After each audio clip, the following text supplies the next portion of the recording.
On your Monday episodes of Locked On Raptors, it is the 7th annual Locked On Raptors Over, Unders, and Props Spectacular with Sahal, Abdi, and Vivek Jakob as we dig into 18 over, unders, and props that will define the Toronto Raptors season, and one of us will come out on top. Let's get to it with part one on today's show. Thanks for hanging. You are Locked On Raptors, your daily Toronto Raptors podcast, part of the Locked On Podcast Network, your team every day. Hey, what's going on? And welcome to another episode of Locked On Raptors, part of the Locked On Podcast Network, your team every day. It is Monday, October the 19th, and this is the first of two episodes you're getting today. It's the first week of the season. We got to live it up, go large for you. And I'm, of course, your host, Sean Woodley. I've been covering the Toronto Raptors now for 10 seasons on various platforms. You can find all my work over on the website, formerly known as Twitter, at WoodleySean. You can follow, subscribe to, rate, and review the podcast for free on your favorite podcast apps. As always, we are on Discord. The link is in the description. You're going to want to be in there all season long as we got tons and tons of sickos just like you hanging out, talking ball, talking Raptors, talking all manner of stuff around the team that we so adore. We'd love to see you in the Discord. You're all the best. And thanks as always to our everydayers for tuning into the show as well. You can also find the show on Instagram at Locked On Raptors if I haven't already said that. I'm very excited. I've lost track of the intro here. It's a very exciting day. Before we dive into the excitement, today's show is brought to you by Game Time. Download the Game Time app, create an account, and use the code LOCKEDONNBA for $20 off your first purchase. Let's get to it. It is my favorite episodes of the year to record. It is the 7th annual Locked On Raptors Over, Unders, and Props Spectacular. How this works is I've come up with 18 different over, unders, and props. We'll go through 9 on the first show today, 9 on the second show today, and we'll make our picks over, under, and a couple of non-over, under picks as well for sort of more open-ended questions. And at the end of the season, whoever has gotten the most of these correct between the three of us on today's show will go home with just the ultimate bragging rights. There's no trophy. There's no money. It's just you get to lord it over us for an entire calendar year, as our first guest today has been doing so since the end of the season when he was declared the champion for the second time in 6 years. It is Sahal Abdi. Sahal, what's going on, buddy? Yeah, I feel good. Coming off of a pretty good offseason. Everyone loves the NBA. We all love it so much. We love the Toronto Raptors, of course, but the offseason was much needed. It was a lot of fun. We saw some players switch sides. We saw a lot of movement with the Raptors. I'm glad to be back. And like you said, this is my favorite podcast of the year. So I'm excited. I'm excited to go back to back, something Vivek has done twice to us. Did he win 4 in a row? I don't know. I don't. We're not gonna like stroke his ego too much Yeah, here. we're not doing it's that. lovely to have you back, buddy. You. Hang on to that victory from last year for all it's worth. It's not lasting long. Big V. Vivek Jacob from Raptors.com is here as well, a 4-time winner of this exercise. You will note, if you're looking at the screen, that I have yet to win this as the curator of this contest. I don't know if this speaks ill of me as a podcast host or if I am just a very gracious host who lets you guys win subconsciously. Either way, Big V, how are you, buddy? I'm doing great. I am excited to get this started. Enjoyed, the season before, getting to that gentleman's sweep 4-1-0. And I'm motivating myself this year by telling myself I'm actually 1-0 down to start the new series. Chip on your shoulder. I like it. All right. We've wasted enough time. Let's dive into our over, unders, and prop bets for today. The first part of the show, we've got some player-centric ones, and then a little bit more team-focused on the second part that will run later in the day. Maybe you're listening to this after they're both published, and so the time that they're coming out doesn't matter. Either way, let's get it rolling. The first over, under, and prop that we have, Pascal Siakam, points plus rebounds plus assists per game. This is a classic prop that we throw out because it's fun. With the best player on the team, we try to see what the production is going to look like. The over-under, the line I've set for Pascal Siakam, points plus rebounds plus assists per game, is 36.0. Last season, he put up 37.8. You'd figure maybe there's a bit of a drop off if Scottie Barnes is leveling up in terms of, his role. Maybe Pascal is going to play fewer minutes than 1,000 minutes per night, as was the kind of case under Nick Nurse. We'll begin with the defending champion, Sahal Abdi. What do you got here? Over or under 36.0 points plus rebounds plus assists for Pascal Siakam? Well, so as we all know, Sean makes these as hard as possible for us. But this one, to start off, I think is one of the easier ones with Pascal Siakam, for me at least.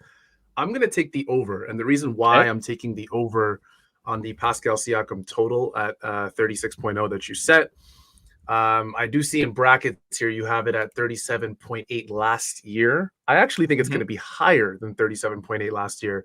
I think Pascal's one of the guys on this team, as well as obviously OG Anunoby, and you're going to see later on that I'm pretty consistent with this theme. Guys that are entering contract years, I have full faith in them to go all out for the Toronto Raptors.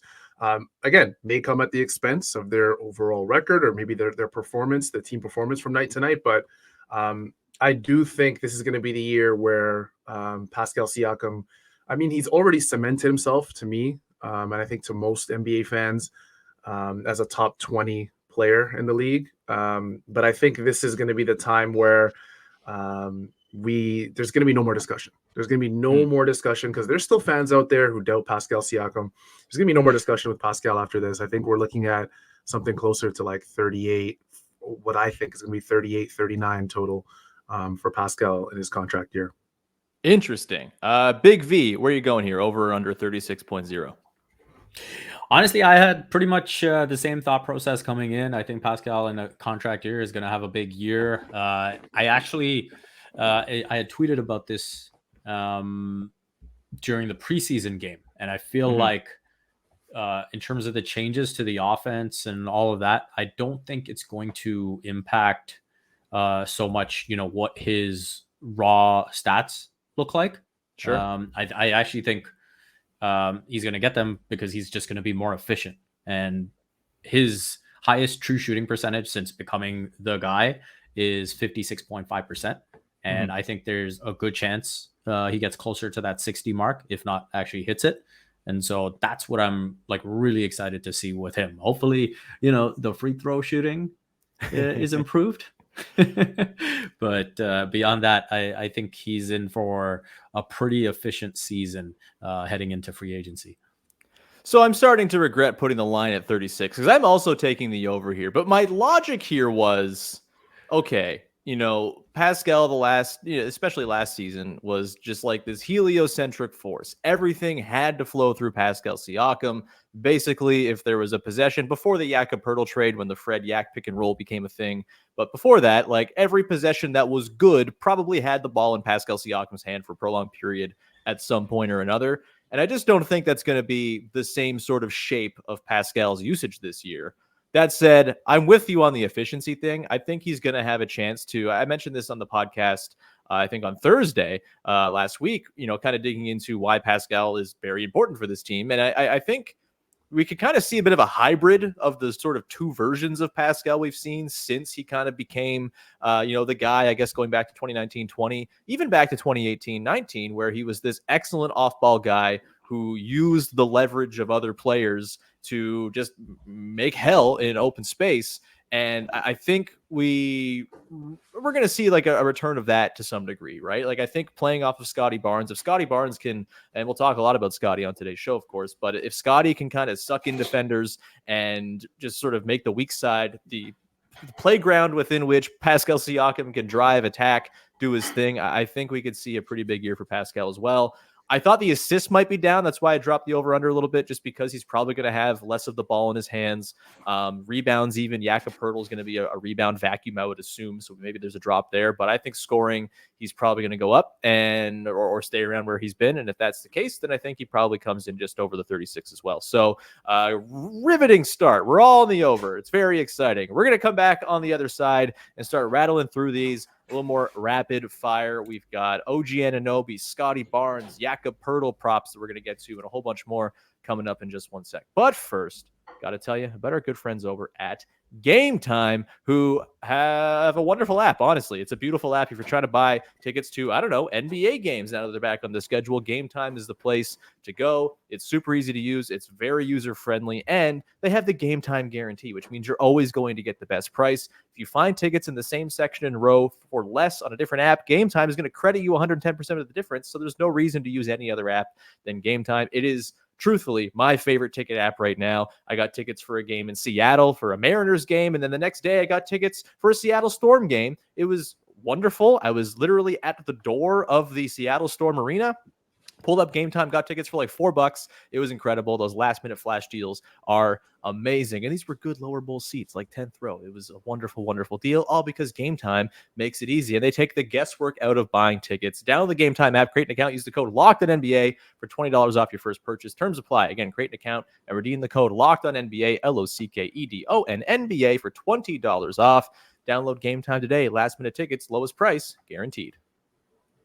All right, we are back. Got to rattle through the remainder of our over-unders and props here in part one of our 7th annual edition of this here hallowed contest. By the way, didn't mention this off the top, but you can compete as well and see if you can claim the crown that our pal Jeffrey Richardson claimed last year as the listener champion of the over-unders and props. And Jeffrey beat all three of us, by the way, with our totals last year by a mile. We got like 10 points out of 18. He had like 14 and 1. It was very exciting. So Jeffrey is going to a game on me this year. That is the prize. And so keep an eye out. There will be a link to submit your entries over Monday, Tuesday into Wednesday. Tip-off Wednesday will be the cutoff for your over-unders and prop bets for the season, but we'd love to see more turnout than we had last year. We got a ton of people. It was a lot of grading the day I had to take it up on last year. So please keep an eye out, and we will get you into the contest to win a pair of tickets for the 2024-25 season.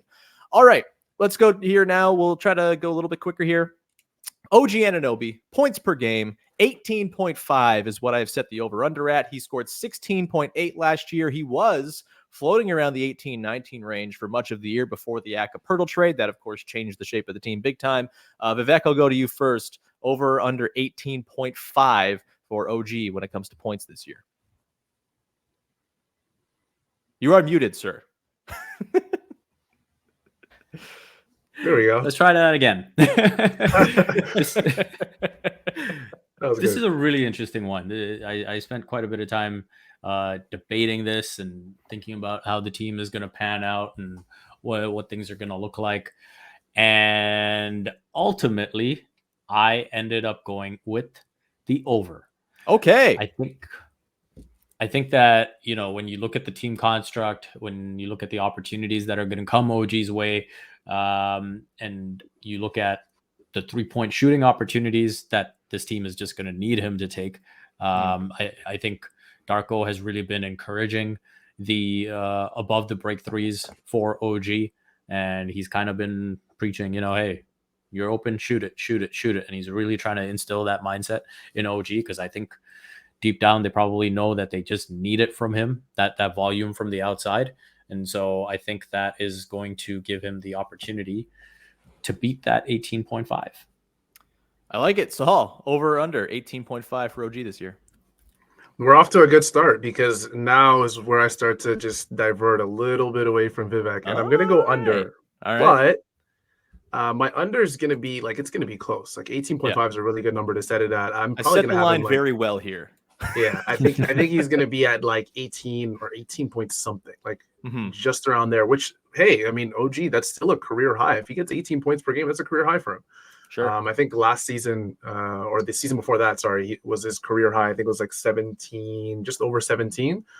And then it was just 16.8. Yeah. Yeah. And then the season before that, I think was 17. So, but he was a lot more efficient in his last season with the Raptors. So I think he will be a lot more efficient this season for sure. I think you're going to see similar efficiency numbers to last year. And if you guys remember, OG started the year last year pretty rocky. I mean, a lot of us were kind of worried, and then he went on a tear for a month and a half, brought his numbers back up. But I do see a career year out of OG. Of course, I mean, we'd be foolish to say he's not going to have an all-NBA defensive level year.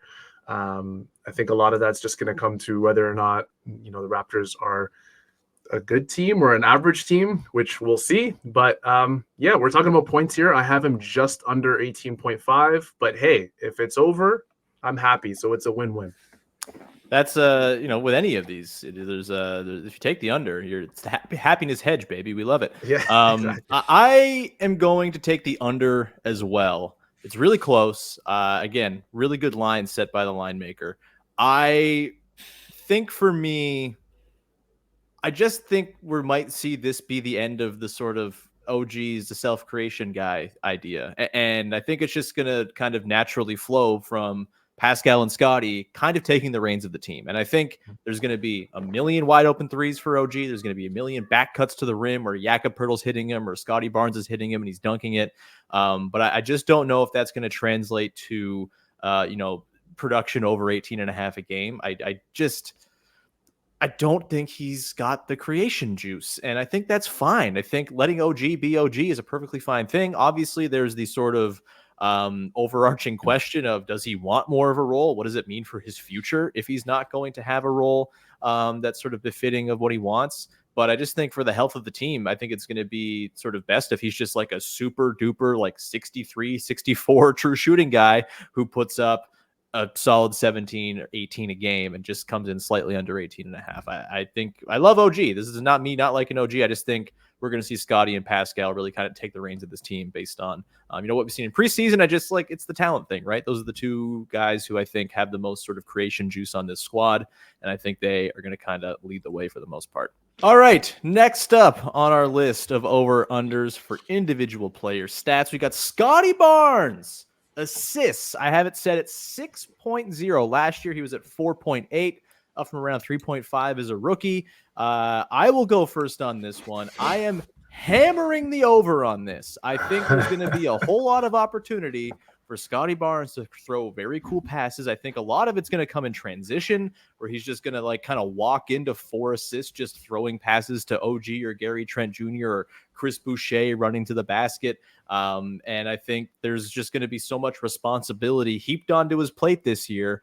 And based on the early returns of the preseason, I feel pretty good about him actually making good on all that responsibility. So I'm taking the over on 6.0, and I feel pretty good about it. Sahal, where are you going with this one?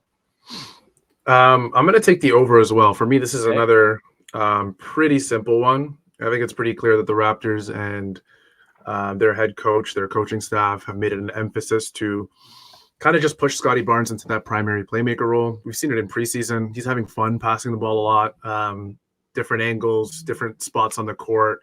And he's a really talented, honestly, with passing almost in basketball, like you have to have some sort of quote unquote God-given talents. Mm-hmm. And Scottie is just like the way he can see the entire court at so many different angles is honestly like, it's something that I don't know if you could learn, and Scottie has it. So, like I said, he's going to be the primary playmaker. I'm going to make it this really short, and I also want you guys to take back what you said last year about your under that you took on Scottie Barnes' assists per game, which I'm pretty sure what we did an over-under on, and you guys both took the under. He burned us as a rookie. Let's all take the over here. I was over as a rookie. He didn't do it. I think it was like, how many 5 assist games will he have as a rookie? I think both Vivek like and I were super bullish on that. We got burned. So course correcting to the course correction, I guess. There we go. Vivek, what you got? I got the over. Yeah? Not much else to say. Pretty straightforward. Then we'll efficiently move along to our next one. Jakob Poeltl is the topic of over-under number 4. And the prop I've set here is minutes per game at 28.5. This would be a career high for Jakob Poeltl. I think it's fair to assume he might flirt with a career high this year, considering the fresh paycheck. The Raptors have very clearly, you can make your points about whether you agree with the trade or not, but they've invested in him. And of course, this team is not exactly chock full of other center options, specifically with Christian Koloko being out. I think they have some interesting small ball backup 5 situations they can roll to, which we'll talk about, I'm sure, at some point. But 28.5 minutes is the over-under I've set for Jakob Poeltl. Last year, he hit 27.2 during his time with the Toronto Raptors down the stretch. Sahal, I'll go to you on this one first. What you got? Over under 28.5 for Jakob Poeltl. Oh man, this is like one of the very few I'm stuck on. And I know Darko and the entire coaching staff is going to fall in love with Jakob Poeltl once they realize how important he is to have on the court for the Raptors. We all saw his insane plus-minus numbers with the Raptors as soon as he joined. By the time the season ended, this is hard because, Sean and Vivek, I wrote down under, right? Mm-hmm. But drama? Man. Oh, man. It's so tough because there's not a lot of center options, like you said. But at the same time, I don't know if I see Jakob Poeltl closing games when so many teams in this league go small. So I'm just going to stick with my gut because I know I'm going to feel like an idiot if I don't later on in the season. I'm going to stick to under. Okay. Yeah, I'm going to stick to my gut. I'm going to say under. Okay. Big V, what you got? Over, under? I'm going over. Over. Okay. Lay out your case. Well, I think that Jakob Poeltl is clearly the best center on the team. I think that they, to your point, have invested quite a bit of money in him. And I think with the Christian Koloko situation as well, he's just going to be required to be out there on the floor as much as possible. We'll see where Precious is at health-wise.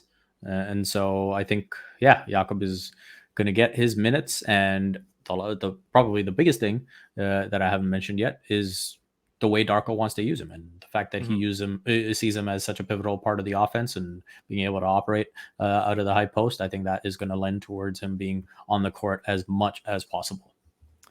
I like it, but I disagree. I'm going under as well. I think on this one, I'm going under purely because I think space matters, and there are going to be a lot of times where Jakob Poeltl's on the floor and it's just cramped, and it's like, oh God, like they can't really create any sort of driving lanes. It's just defenses are totally attuned to what they need to do, which is basically just like collapse down into a shell.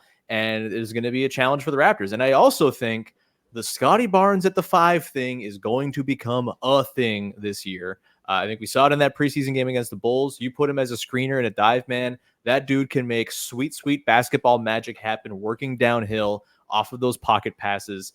And I think that's going to be a pretty regularly used look by this Raptors team, because I believe that Darko Rajakovic is going to want to put Scottie Barnes into positions where he can affect games really like at his, kind of peak effectiveness. Great English. And I think the scoring at the rim, the passing in the middle of the floor, the different lineups they're going to have to put around Scottie with shooting as well. Like I think we could see bench lineups kind of be built on this whole idea. Some closing lineups as well. We saw him absolutely maul as a center in that Bulls game as well. Am I building an entire over-under bet off of one preseason game? A little too much? Maybe, but I've been a believer that Scottie Barnes is best as a 5 for the last 2 seasons now, or season plus preseason. And I think we're going to see that look rolled out quite a bit in sort of really unconventional lineups. Him and Pascal is sort of the 1 and 5 with spacing and stuff in between.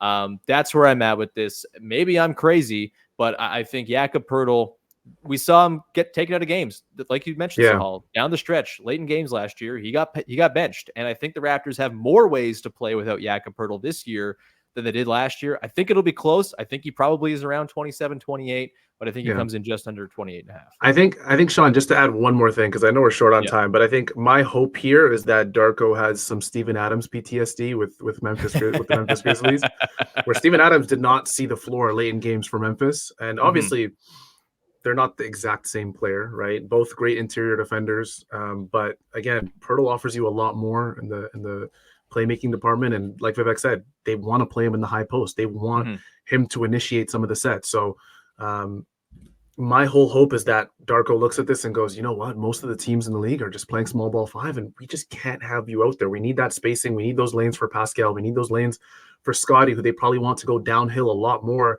And maybe if the 3 is not there for Scottie, they just say, you know what, just make the mid-range and the inside your home and just stay away from that, become the most efficient player possible. But I don't know if he can do that if Jakob Poeltl's in there clogging the paint for 30 minutes a game. So yeah, I think I'm gonna stick under.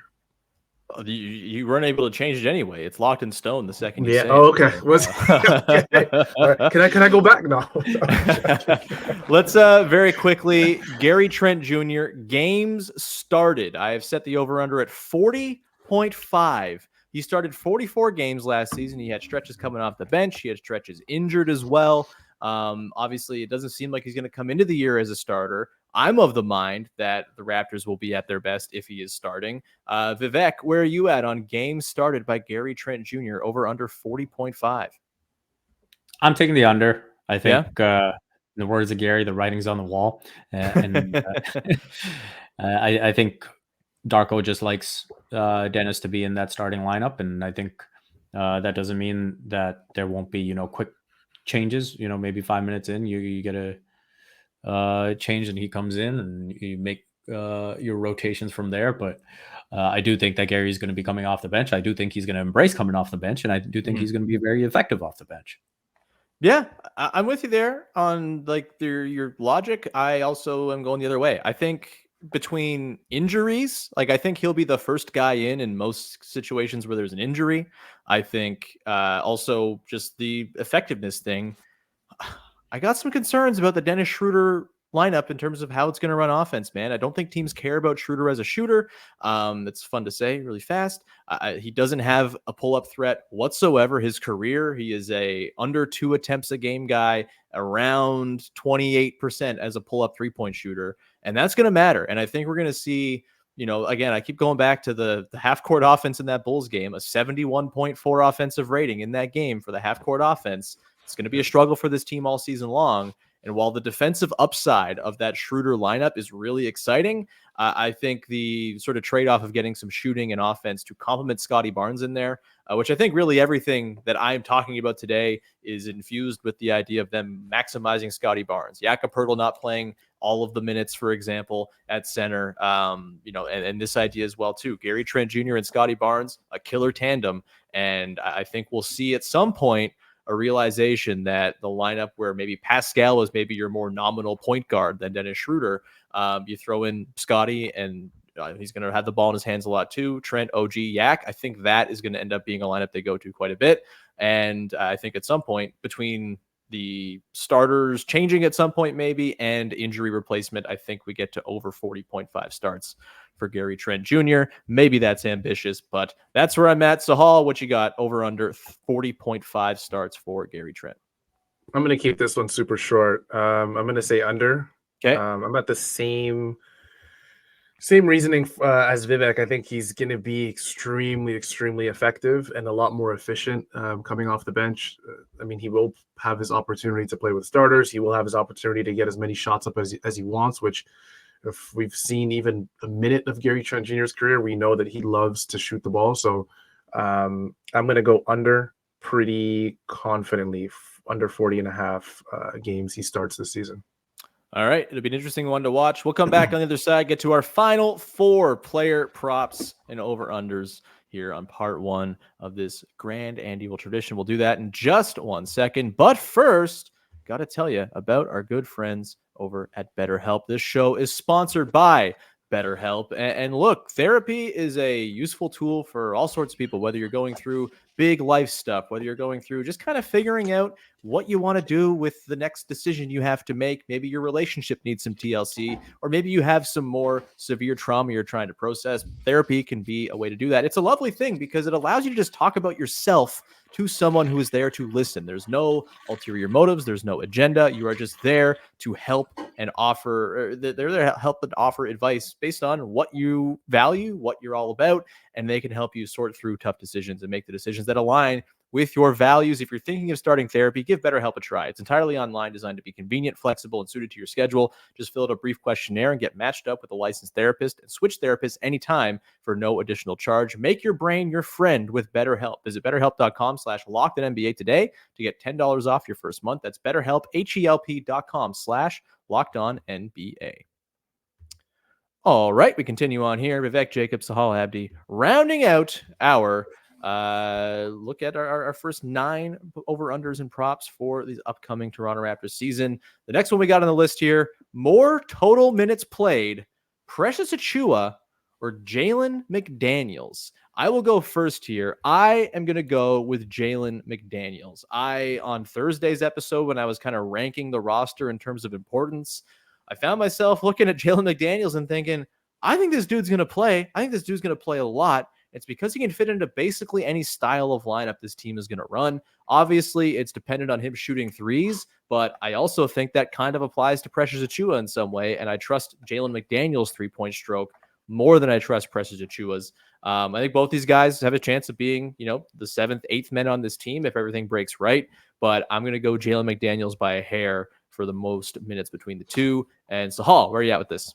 Yeah, I'm with you, Sean. I'm going to go Jalen McDaniels as well. I think it's a little unfortunate for Precious that I feel like at least this might be the year where, I mean, this is the year where you go, okay, Precious, like this is your chance to take that jump. And whatever role we give you, this is your chance to really just take that jump and prove that maybe you're more than an 8th, 9th guy in the league, 10th guy in the league on maybe a championship team. So we'll see. I mean, I know Precious, of course, like any other NBA players walking into this year, like he wants to have a massive year for the Raptors and he wants to prove that maybe he can shoot the 3-ball a lot better and a lot more consistently, which will help the Toronto Raptors. But again, like you said, Jalen McDaniels he's like a Swiss Army knife. He can do everything. The Raptors can rely on him for almost everything. And I think he's proved that a little bit in the preseason. We've seen flashes of just about everything from Jalen.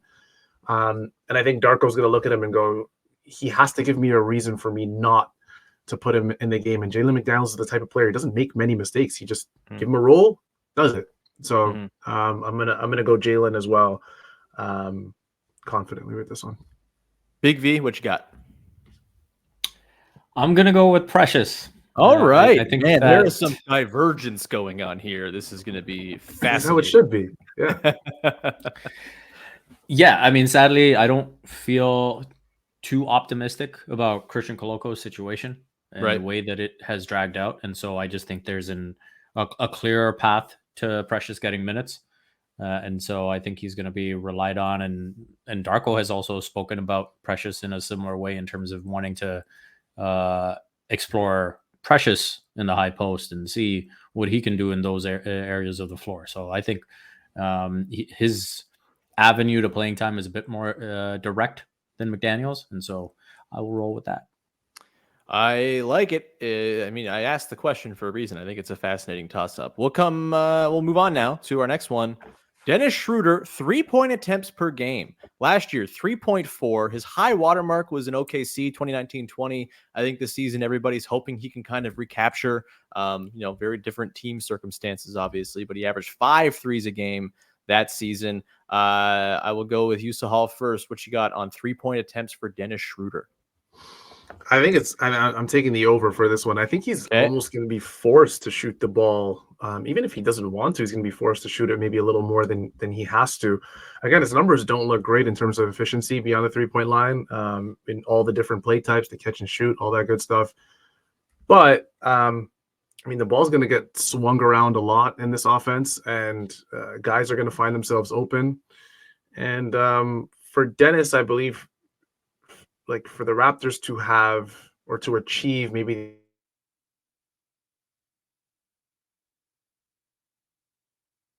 to shoot the ball.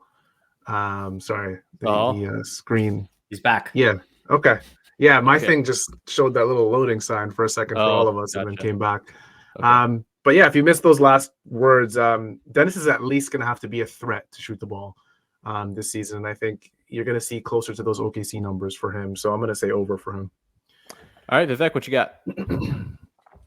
Yeah, I'm thinking along the same lines. I think he's just going to need to shoot the ball. And I think when you look at the fact that the 2 times he was above that 4 mark in terms of 3-point attempts, it was in OKC with a certain guy who was with him in OKC, who's now the head coach.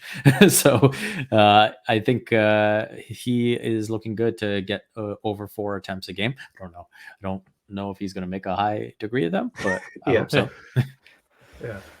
I'm going to go a slight under on this one just because I think the reason he took so many threes on those OKC teams was he didn't have the ball in his hands very much. It was a lot of Chris Paul, a lot of Shea with the ball in their hands, and he was thrust into catch and shoot. And I think that will be the case here with Pascal and Scottie creating, but we have seen so far a lot of Dennis trying to create stuff. I think we'll see a lot of Dennis trying to break dudes down off the bounce. I think that's where he can kind of offer his most utility to the starting lineup, honestly. And I think that, man, this is really good line, Sean. I'm going to take, Is it locked in though, Sean? That's the question. I've said it. It's under. It's under. Whatever. I think it's going to be very close. Hold but him I think to it. I feel like 60% confident in taking the under, even though now I'm kind of regretting it. Anyway, let's move on to the next one, shall we? Gradey Dick. Total 3-point field goals made. I've set the over under at 85.5. Some of my reasoning for this, I look back a couple of these sort of more shooting heavy dudes out of last year's draft, and AJ Griffin and Ochai Agbaji, and both guys were kind of around the 100 range in terms of 3-pointers made. Gradey Dick, we heard comments on Thursday about, it's going to be a slow process and then it's going to take some time, and he's getting used to the speed of the game from Darko Rajakovic. I feel pretty bullish on Gradey Dick finding his way into this rotation at some point. But Vivek, where are you at as far as total 3-pointers made? 85.5 is where I have it for the rookie. Yeah, I mean, that is an interesting number that you've set up. I am going to take a slight under. Okay. I think he's going to have a good season, but I do think he's going to end up under that mark. I think there's going to be a lot of learning. And it's probably like I could see him having a lot of learning this year and then literally hitting 150 threes next year, Right. Something like that. That makes sense. I am going to take a slight over. I just think the shooting is going to demand that he gets into the rotation at some point. This team doesn't have a lot of it. He is going to be someone who pairs well with Scottie Barnes. He's going to be somebody who can actually kind of give defenses thought about, we might have to guard this guy. And that is going to be something this team badly needs. So I think just like by necessity, he doesn't have to be in the rotation from day one to hit just over 1-3 a game with the type of release he's got. And teams I think are eventually, they're going to let him shoot probably because he's like the least of all the bad options on the floor to allow to shoot. But I think if that happens, they're going to start falling. So I'm going to take a slight over. I think that AJ Griffin number from last year, about 100, and Agbaji, I think at like 90, 95. I think those are pretty good comps. And so I'd say he probably comes in around 90, but it's going to come down to the wire, I think, for sure with Gradey Dick. Let's just hope for one 8-3 game that we can all get thrilled about and boost up my score. Sahal, where are you going? Over under 85.5 threes for Gradey. You used Agbaji and what's his name? Something AJ Griffin. AJ Griffin. I was going to say Aaron Griffin. AJ Griffin for your two comparisons. I went back and I used OG Anunoby in his rookie year because I thought back and I thought, who was the guy for the Raptors that came in as a rookie? Similar kind of draft area. I know OG, I think was 21 or something like that. 23. Gradey was what? 13. Yeah, it was Gradey 13. So not too far away, but again, in terms of what they were asked to do in their rookie years, Grady's not going to be asked to put the ball on the floor and do a whole bunch of things. He's going to be asked to spread the floor and shoot the ball really well. So I mean, his role this year is going to be very, very specified. And I think even if, like you said, Sean, he starts off slow in terms of the minutes per game he gets, I see him finishing the year right around maybe 17 to 20 minutes a game. I think the Raptors almost have to play him that much as a rookie just so you can see what you have, because that first year is just as important as any. So I'm going to take the over as well. I think he's going to be closer to maybe 90 in his rookie year. So just like you said, slight over. Mm-hmm. Yeah, I mean, lottery picks play. Yeah. I think we're used to Pascal Siakam, 27th pick. It's going to take some time. Norm Powell, 46th pick, going to take some time. Fred VanVleet, undrafted. Lottery picks play in a lot of cases, and on teams where those lottery picks were very seemingly drafted directly to address the biggest weakness on the roster. I think he's going to play. It might not happen in week 1 of the season, but I think he's going to find his way in there. I think he's a smart enough defender. Even if he's going to get maybe beat up one-on-one, I think he's a smart enough team defender. He does enough things away from the ball on both ends of the floor that I think he's going to find his way in there, and he's going to start bombing some triples as a result. Glad to see I have someone on the over. This team still lacks shooting too, Sean. They don't have any shooting. They need shooting so bad. It's crazy. Yeah. Last one here for today. Scottie Barnes, true shooting percentage. I have set this very directly at 55.2%, which was the true shooting percentage he posted as a rookie. Last year, it dropped down to 52.4%. We've documented on this very podcast the notable dips from basically every area of the floor. The mid-range fell off a cliff. The three-pointer is not there. The rim even dropped off a little bit, even if he's still above average at the rim. So I will go first on this. I'm confidently taking the over on this one because I think Scottie Barnes is going to be put in a position to score around the rim a whole lot this season, and I think that's going to really translate into an uptick in his true shooting. I think the conditioning stuff matters a lot here. He's going to have the legs. The conditioning seems, from all accounts, to be way beyond where it was last season. And I think in transition, he's just going to absolutely munch and going to put up crazy percentages in those situations. So I'm taking the over here. I would not be surprised if he flirts with like league average, 57, 58, and really kind of cements himself as a more efficient basketball player than he was as a second-year player. Maybe I'm too bullish. I think I'm drinking the Scottie Kool-Aid, though, and I'm feeling pretty good about how things are going to go this season based on his preseason work so far. Vivek, where are you going with this one? Are you going over or under 55.2% true shooting for Scottie Barnes? Yeah, I saw the 55.2 and I was like, that's a very specific number. So then I went back and checked and I was like, oh, that makes sense now. And I think that's as simply as you can put it. I would be disappointed if he finished with a true shooting percentage below his rookie year. I think I think he's going to take a lot from what he kind of had to deal with last season and the lessons he had to learn. And I think he's going to have a really good year. So I am taking the over. Sweet. And Sahal, where are you going with this one? Year 3 is a really, really important year for a guy who won Rookie of the Year just a couple of years ago. I know it feels like a few weeks ago, but Scottie Barnes is now entering year 3. And I think for all the reasons that you two gave, I'm going to go over as well. Very simple. League true shooting percentage had an average, I believe it a couple of years ago. Power forward, 57.7%, center, 61.3%. It's really just going to be about where Scottie finds himself on the floor and where he can operate from. I also think this coaching staff's going to go, you know what, Scottie, if your shot just isn't falling from beyond the arc throughout the season, maybe we're just going to put you in places where we know you can score the ball efficiently. I think that's what any coaching staff that really wants to see improvement in their year 3 guy would do. And maybe that makes people look at Scottie and go, you know what?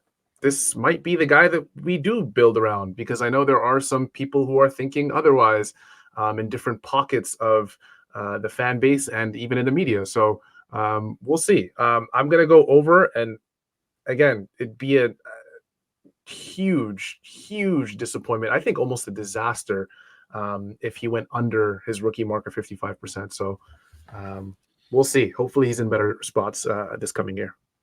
Yeah, and I think part of this is me thinking that they're not going to have him play as like a pure point guard. I think that would have a pretty bad effect on his overall efficiency. And so it seems like they're going to use him in a bunch of different ways that are going to be more conducive to the things he does well. I think he's going to have a very nice, efficient season. Okay, we're going to round it out for here. We got part 2 coming up tomorrow, and we're very excited. We got more team-based ones that we'll dig into coming up in the later episode you'll hear on the feed today. Thanks, Vivek. Thanks, Sahal. We'll get you plug stuff later. We've gone way too long here. We're going to wrap up part number 1. We'll be back part number 2 a little bit later on. Thanks for hanging.